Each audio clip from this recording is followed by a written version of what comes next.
במוצאי שבת הקרובים ב-11 בלילה ישודר בערוץ בפרק מיוחד בסדרת האנימציה הפרועה. אחמד וסלים נמצאים איתנו שני יוצרי הסדרה, תום טרגר ואור פז. בוקר טוב לכם, בוקר טוב. בואו נראה קודם כל כך למי שלא יודע קטע מהפרק שישודר במוצאי שבת. ياسر mi amigo. فوج بعد تجني ميا نينيوز عفيو تريكسا ها؟ Oh, forsura! Anta niños bakta gona top shahida nakta patka. Anton gona bomba fajbada na sweet 16.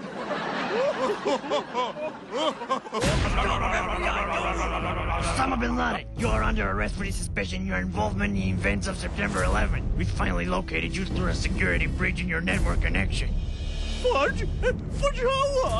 Inti banana Neverland anti-banti connectia. Fudge! At least you binge download the banana tap tap revolution! ואתם יצרתם את זה מאלף עד תו? כן. כלומר, גם תמונה, גם כתיבה. כן, כן. כתיבה. וגם סאונד כמובן. וזה התחיל בעצם באינטרנט.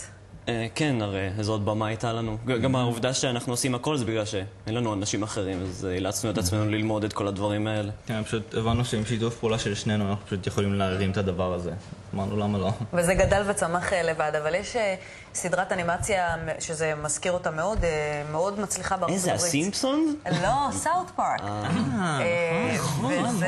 זה יצא לכם לראות את זה? עכשיו שאת אומרת את זה, זה דווקא קצת. אבל זה פחות או יותר אותו רעיון, לא? אנחנו מאוד מושפעים מסאוט פארק, מאוד אוהבים את סאוט פארק, אבל זה נעשה בגלל כי זה פשוט האנימציה הכי פשוטה לעשות, זה אנימציית הקאט-אאוט הזו.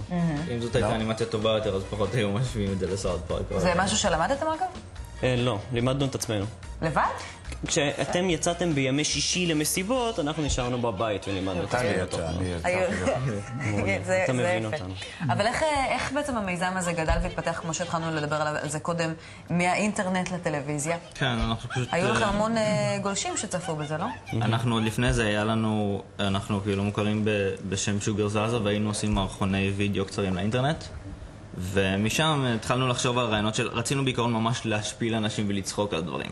והבנו שאנחנו לא יכולים לעשות את זה בווידאו, כי נגיד, יש הרבה דברים שאי אפשר לעשות, כמו לרצוח בני אדם, שזה לגיטימי שאפשר לעשות את זה בווידאו.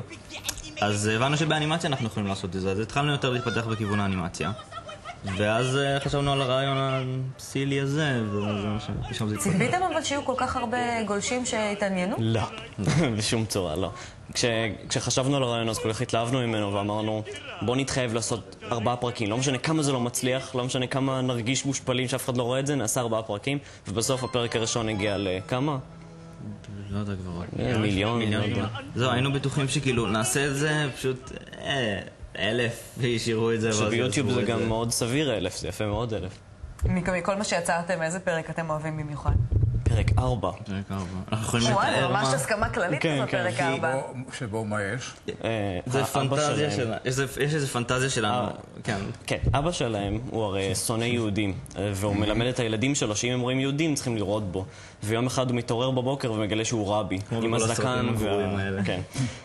והילדים שלו לא מזהים אותו. ואז הוא מתעורר ומגלה שזה סיוט. והוא כל כך שמח שהוא לא יהודי, שהוא רץ, שורף בית כנסת, יורה ברביז ומתרסק לתוך הזרעלי מטוס. והכל עם המוזיקה של בני היל ברקע, מטופש. אז תמיד צריכים אותם לשים את המוזיקה הדבילית הזאת, שקוראים משהו ממש נוראי על המסך. איפה אתם מכירים את בני היל? אנחנו מכירים כל כך הרבה דברים שאנחנו לא אמורים להכיר. ימי שישי בבית, באיפה הם מכירים?